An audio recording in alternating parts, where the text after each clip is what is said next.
Aqua రైతులకు స్వాగతం అండి. కొర్మీన్ సాగు చేసేవాళ్ళు ఈ డైలీ రొటీన్ని ఫాలో అయితే మీ దిగుబడిలో బాగా రావచ్చు.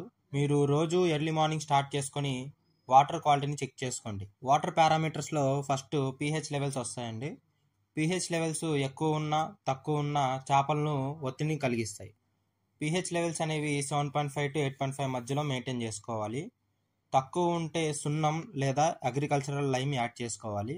లేదా ఎక్కువ ఉంటే జిప్సం కానీ బెల్లం చక్కెర ఇలాంటివి యాడ్ చేసుకోవడం వల్ల pH లెవెల్స్ అనేవి మెయింటైన్ అవుతాయి. ఈ pH లెవెల్స్ టెంపరేచర్ని బట్టి డే అండ్ నైట్ని బట్టి మారుతూ ఉంటాయి. మనం చెక్ చేసుకుంటూ ఉండాలి. వాటర్ టెంపరేచర్ కూడా చెక్ చేసుకుంటూ ఉండాలండి. టెంపరేచర్ ఎక్కువ ఉంటే ఫిషెస్లో యాక్టివ్నెస్ ఎక్కువ అయ్యి తొందరగా ఎనర్జీ డ్రైన్ అయిపోతూ ఉంటాయి. ఇంకా ఆక్సిజన్ కూడా ఎక్కువ తీసుకోవడం స్టార్ట్ చేస్తాయి. టెంపరేచర్స్ తక్కువ ఉండడం వల్ల చేపల్లో బద్ధకం వంటి బిహేవియర్ స్టార్ట్ అవుతుంది. నెక్స్ట్ వచ్చేసి డిజాల్వ్డ్ ఆక్సిజన్ అండి. ఇది కొర్మీన్ చేపలకు అంత డిఫరెన్స్ ఏమి ఉండదు. డిజాల్వ్డ్ ఆక్సిజన్ లేకపోయినా అట్మాస్ఫియర్ ఆక్సిజన్తో అయినా ఇవి జీవిస్తాయి.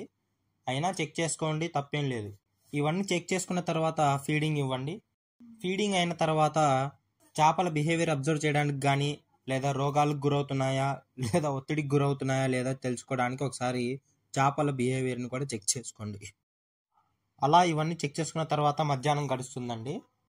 ఇప్పుడు పాండ్స్లో అయితే aeration systems, paddle wheels, root blowers ఇలాంటివి సిస్టమ్స్లో ఏమైనా ఫాల్ట్స్ ఉన్నా ఇట్లాంటివి చెక్ చేసుకుంటూ ఉండాలి.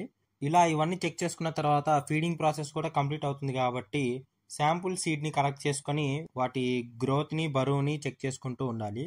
మెయింటెనెన్స్ మంచిగా చేసుకుంటే సాగు బాగా నడుస్తుంది. ఇంకా గ్రోత్ని చెక్ చేసుకోవడం వల్ల మంచి దిగుబడి కూడా కలిగిస్తుంది. సాయంత్రం 4-5 అలా అయిన తర్వాత ఇంకొకసారి ఫీడింగ్ ఇవ్వండి. చెరువుల్లో అయితే చెరువులు లేదా బయోఫ్లాక్ సిస్టమ్స్ కానీ ర్యాష్ సిస్టమ్స్ కానీ అయితే అవి ఒకసారి చుట్టూ తిరిగి ఒకసారి పరిశీలించుకోండి. ఏదైనా డ్యామేజెస్ కానీ ఇష్యూస్ కానీ లీక్స్ కానీ ఇలాంటివి ఏమన్నా కనిపించినప్పుడు నోట్ చేసుకొని వెంటనే సాల్వ్ చేయడానికి ట్రై చేయండి. ఆక్వాకల్చర్లో ప్రాబ్లమ్స్ని త్వరగా సాల్వ్ చేసుకోకపోతే దిగుబడి మొత్తాన్ని ప్రభావితం చేస్తాయి. అందువల్ల ఎంత త్వరగా అయితే అంత తొందరగా ప్రాబ్లమ్స్ని సాల్వ్ చేసుకుంటూ ఉండండి. మార్నింగ్ నుంచి చేసుకున్న వర్క్స్ అన్ని నోట్ చేసుకోవడం వల్ల ఏ వర్క్ కూడా మిస్ అవ్వకుండా ఉంటుంది. ఇలా ఒక రొటీన్ రోజు ఫాలో అవడం వల్ల మీ సాగులో స్థిరత్వం ఇంకా లాభాలు కలిగించవచ్చు. రోజు పరిశీలించుకోవడం ఇంకా రికార్డు రాసుకోవడం వల్ల ఇలాంటి చిన్న చిన్న పనులే పెద్ద తేడాలను చూపిస్తాయి. మీరు కూడా సాగు చేయాలనుకుంటే ఇలాగే కాకుండా ఇలాంటి ఒక రొటీన్ని ఫాలో అవడం వల్ల మీకు బాగా హెల్ప్ అవుతుంది. లైక్ చేయండి, మీ రొటీన్ ఏంటో కామెంట్లో తెలపండి. ఇంకా ఆర్క్ ఆక్వాటెక్ ఛానల్ను సబ్స్క్రైబ్ చేసుకోండి.